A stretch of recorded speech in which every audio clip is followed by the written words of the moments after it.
बिस्मिल्लाहिर्रहमानिर्रहीम। आज का हमारा लेक्चर इक्वेशन ऑफ कंटिन्यूटी के बारे में है। तो आइए चलते हैं, अपना लेक्चर स्टार्ट कर लेते हैं। इक्वेशन ऑफ कंटिन्यूटी को समझने के लिए हमारे पास एक non uniform cross sectional area का पाइप होना चाहिए। A1 लोअर एंड पे क्रॉस सेक्शनल एरिया को रिप्रेजेंट कर रहा है। इसी तरह V1 लोअर एंड पे वेलोसिटी ऑफ द फ्लूइड है।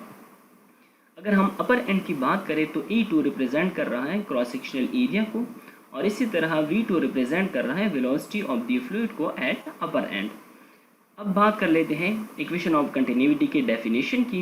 इक्वेशन ऑफ कंटिन्यूटी हमें ये कहता है कि किसी भी पॉइंट पर along the pipe cross sectional area और वेलोसिटी ऑफ द फ्लूइड का जो प्रोडक्ट होगा वो हमेशा कांस्टेंट होगा, चाहे ये अपर एंड हो चाहे लोअर एंड हो। जिस भी पॉइंट पर आप क्रॉस सेक्शनल एरिया और वेलोसिटी ऑफ द फ्लूइड का प्रोडक्ट लेंगे तो वो हमेशा आपके पास कांस्टेंट आएगा। अब इसका मतलब क्या है और इसको प्रूव करने की कोशिश करते हैं।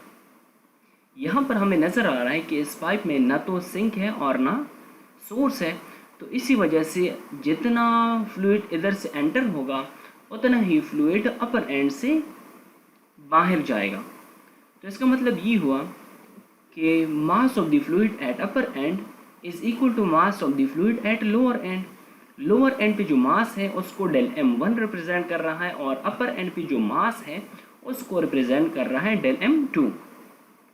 तो चूँकि ना तो पाइप में सोर्स है ना सिंक है, तो इसी वजह से इधर से जितना फ्लूइड एंटर होगा उतना ही फ्लूइड यहाँ से बाहर जाएगा। तो हमारे पास इक्वेशन 1 बन जाएगा mass of the fluid at lower end is equal to mass of the fluid at upper end, और ये दोनों मासेस बराबर हैं तो इसी वजह से मैंने दोनों को डेल एम के बराबर कर दिया। इसको हम नाम देते हैं इक्वेशन नंबर 1। अब बाय डेफिनेशन डेंसिटी बराबर है मास पर यूनिट वॉल्यूम। अगर यहाँ से मैं मास की डेफिनेशन निकाल दूँ तो मेरे पास मास आ जाएगा वॉल्यूम और डेंसिटी का प्रोडक्ट। इसको हम नाम देते हैं इक्वेशन नंबर 2। अब हमें पता है कि वॉल्यूम बराबर होता है एरिया और लेंथ का प्रोडक्ट, तो ये वॉल्यूम की डेफिनेशन हो गई। इसी तरह अगर हम बात करें वेलोसिटी की, तो वेलोसिटी की डेफिनेशन है rate of change of the displacement. तो यहाँ से अगर आप एवरेज डिस्प्लेसमेंट निकालें तो आपके पास वेलोसिटी और टाइम का प्रोडक्ट आ जाएगा। अब हमने क्या करना है, इक्वेशन नंबर 3 में हमें डेल एक्स नज़र आ रहा है, तो इक्वेशन नंबर 4 में जो डेल एक्स की वैल्यू है ये हमने यहाँ पर पुट कर देनी है। तो हमारे पास इक्वेशन आ जाएगा volume is equal to A V into del T.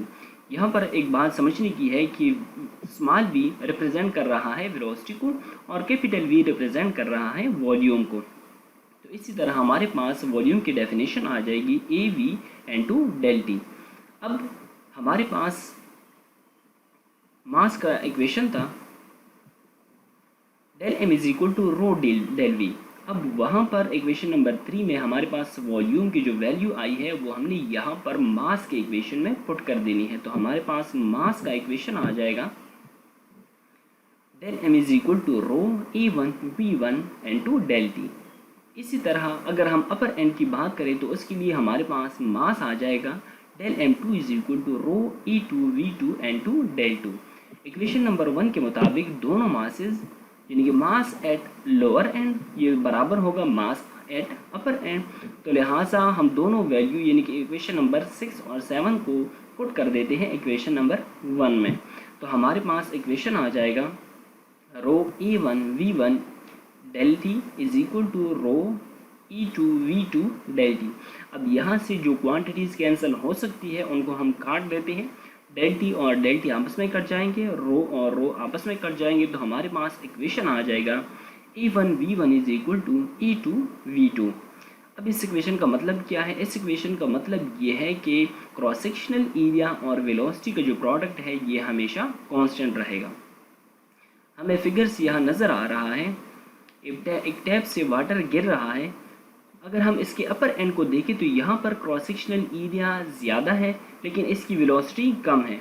इसी तरह जब ये वाटर नीचे जाएगा तो ग्रेविटेशनल पुल की वजह से इसकी वेलोसिटी जो है वो बढ़ जाएगी। जब वेलोसिटी बढ़ जाएगी तो हमें नज़र आ रहा है कि इसका क्रॉस सेक्शनल एरिया जो है वो कम हो गया है। तो ये क्या है? इक्वेशन ऑफ कंटिन्यूटी है। कि हर पॉइंट पर फ्लूइड का जो क्रॉस सेक्शनल एरिया है और इसकी जो वेलोसिटी है, इन दोनों का प्रोडक्ट हर पॉइंट पर कांस्टेंट आएगा, हर पॉइंट पर ये बराबर होगा। तो ये था हमारा आज का लेक्चर। उम्मीद है कि इस लेक्चर से आपको इक्वेशन ऑफ कंटिन्यूटी क्लियर हुआ होगा। फिर भी अगर आपका कोई सवाल है तो आप पूछ सकते हैं। And thank you.